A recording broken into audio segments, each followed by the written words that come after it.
No man thinks more highly than I do of the patriotism as well as the abilities of the very worthy gentlemen who have just addressed the House. But different men often see the same subject in different lights. Therefore, I hope it will not be thought disrespectful to those gentlemen if, entertaining as I do opinions of a character very opposite to theirs, I shall speak forth my sentiments freely and without reserve. This is no time for a ceremony.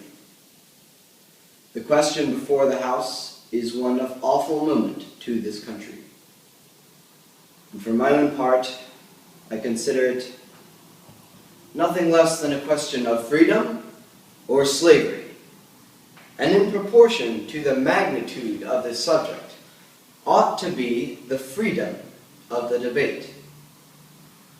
For it is only in this way that we can hope to arrive at the truth and to fulfill our great responsibility which we hold to God and to our country.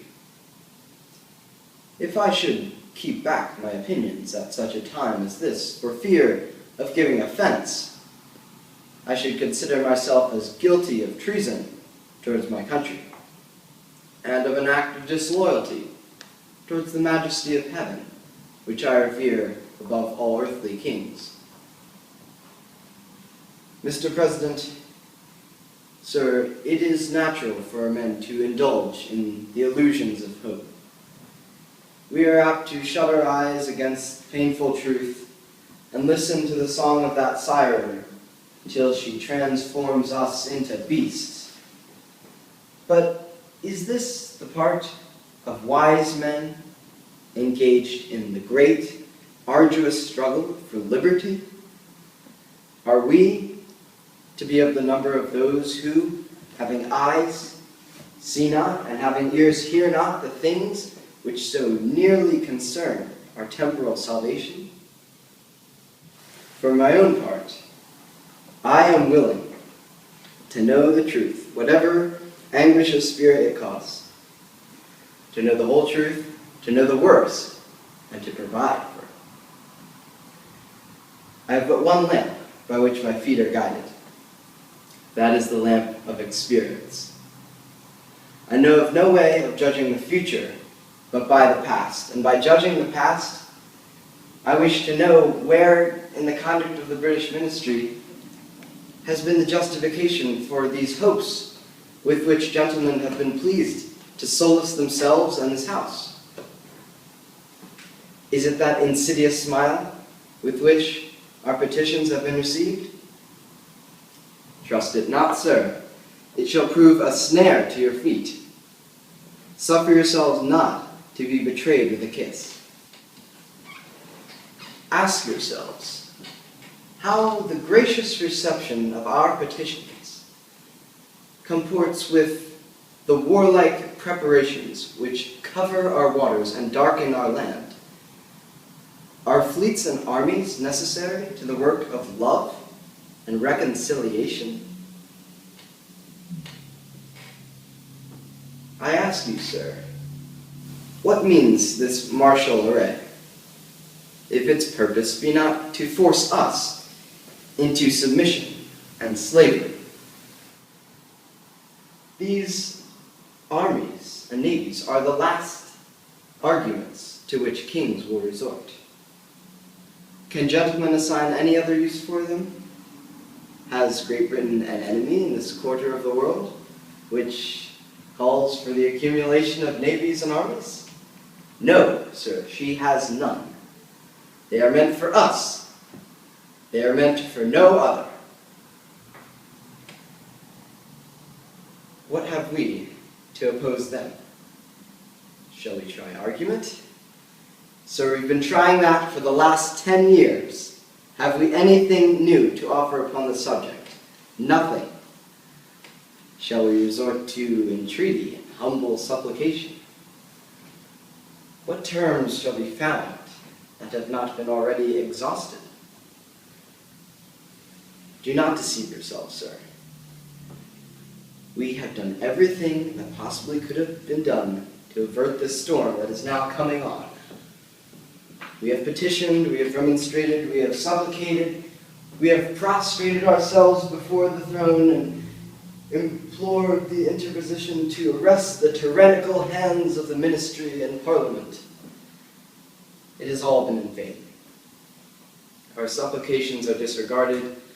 Our remonstrances have been produced for us additional violence and insult. Our petitions are disregarded, and we are spurned with contempt from the foot of the throne. It is in vain, sirs, to indulge in a fond hope of peace and reconciliation. There is no room for hope. If we wish to preserve inviolate those inestimable privileges for which we have been so long contending, if we wish to not vainly give up the struggle which we have promised to continue until the glorious object of it shall be achieved, then we must fight. I repeat it, sir, we must fight. An appeal to arms and the God of hosts is all that is left us now. They tell us, sir, that we are weak, unable to cope with so formidable an adversary. But when shall we be stronger? Will it be the next week or the next year? Will it be when we are totally disarmed and the British Guard is stationed around every house? Shall we gather our strength by irresolution and inaction? Shall we acquire the means of effectual resistance by lying supinely on our backs and just hugging the delusive phantom of hope until our enemies bind us hand and foot? We will never be stronger than now. We are not weak if we make use of the means which the God of nature gave us. Millions of people armed in the holy cause of liberty in such a country as this are invincible against any force the enemy can send against us. The battle is not to the strong alone. It is to the vigilant, the active, and the brave. Besides, sir, we are not going to fight our battles alone. There is a just God who has raised up enemies, who has also raised up friends, and they will fight our battles with us and for us. And we have no other choice. We have no election, sir.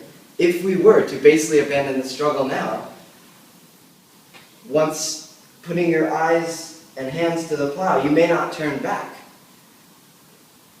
We have already begun.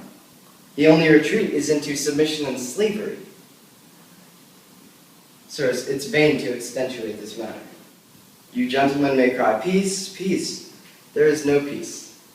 The war is actually begun. The clanking of our chains may be heard in the plains of Boston. They are prepared for us. These armies are to rivet them upon us. Our brethren in Boston have already taken to the field. Why stand we here idle? What would gentlemen have? What do you wish? Is life so sweet and peace so dear to you all that you would buy it at the price of chains and slavery? Forbid it, Almighty God. I know not what course others may take, but as for me, give me liberty or give me death.